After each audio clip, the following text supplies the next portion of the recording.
შეყრის პოლიცია ერწყებას ჯიბის ქურდების, ყაჩაღების, ადიეში დამხვედრების ციხეში. მერე კეთილი მოსამართლე ურავები და მსგავსები გამოვლენ ახლა მე არ მიდის. და ამას მეორე დღეს გავუშვებთ. შეყრის მეორე იმას მესამე დღეს გავუშვებთ.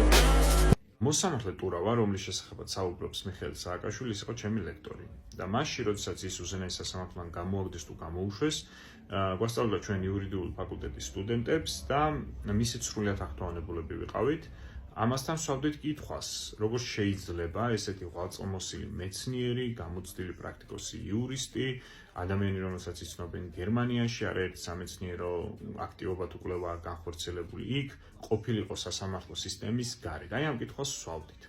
მეორეს მხრივ ასევე უნდა აღვნიშნოთ ის თუ ვის ებრძოდა მიხეილ სააკაშვილის ხელისუფლება, ანუ ვინ იყო მთავარი სამიზნე ობიექტი. ეს იყო საბჭოური გადმონაშთი, რომელიც ალპობდა და ანადგურებდა საქართველოს.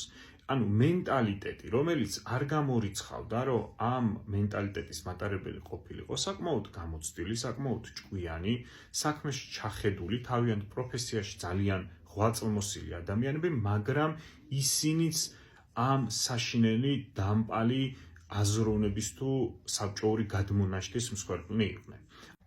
მიუხედავად იმისა, რომ ვარდების რევოლუცია იყო გამოძახილი იმისა, რომ რაღაცა წარსული, აი საბჭოური წარსული უნდა დასრულებულიყო, ხო? გადის წლები და ისევ ქართული ოცნების ხელში ბრუნდება ზუსტად იმ მანკიერი აზროვნების მქონე ადამიანები და ისინი იგდებენ ძალაუფლებას ხელში.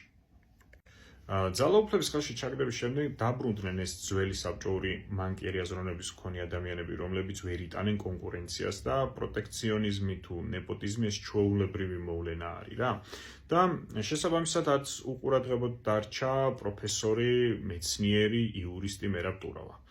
აქაც გასაკვირი არაფერი არ არის, იმიტომ რომ ქართულ ოცნებას უნდოდა სრული აბსოლუტური ძალაუფლება და ეს მოიპოვეს და აბსოლუტურ ძალაუფლებას ვერ მიიღებ თუ ვერ აკონტროლებს სასამართლოს.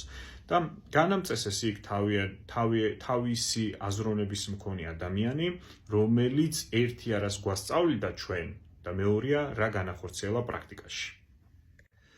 ბევრი ბოროტება ჩაიდინა საკონსტიტუციო სასამართლო მისი თავმჯდომარეობის პერიოდში. და ყველა რო არ ჩამოთვალო, აი დეკემბრის გადაწყვეტილება 2024 წლის დეკემბრის გადაწყვეტილებაა მნიშვნელოვანი, რომლის გამოც ახლა ქვეყანა არის ქაოსში. კერძოდ ის, რომ მან თქვა, რომ ქართულ ოცნებას არ გაუყალბებია არჩევნებიო. იმ დროს, როდესაც პარალელურად ზუსტად მსგავსი მტკიცებულებები იყო წარდგენილი, ზუსტად მსგავსი მტკიცებულებები ვიმეორებ რუმინეთის საკონსტიტუციო სასამართლოში, სადაც რუმინეთის საკონსტიტუციო სასამართლო მსგავსი იგივე წონის მტკიცებულებების საფუძველზე გამოიტანა გადაწყვეტილება, რომ რუსეთის მხრიდან არჩევნებში ჩარევას ჰქონდა ადგილიო. და ბოლოს ასე დავასრულებ, რომ ალბათ დიდი უბედურებაა, როდესაც შენი სტუდენტი გეუბნება, ადამიანი, რომელიც ერთდროს შენით იყო მოხიბლული, რომ შენ ჩაიდინე ძალიან დიდი ბოროტება ქვეყნის წინაშე და პროფესიის მიმართ. ყოველ შემთხვევაში, მე მომავალში თუ დამიდგება ისეთი სიტუაცია, რომ სტუდენტი ამას ობიექტურად და სამართლიანად მეტყვის, მე მგონია, რომ ეს იქნება ჩემი ცხოვრების დასასრული.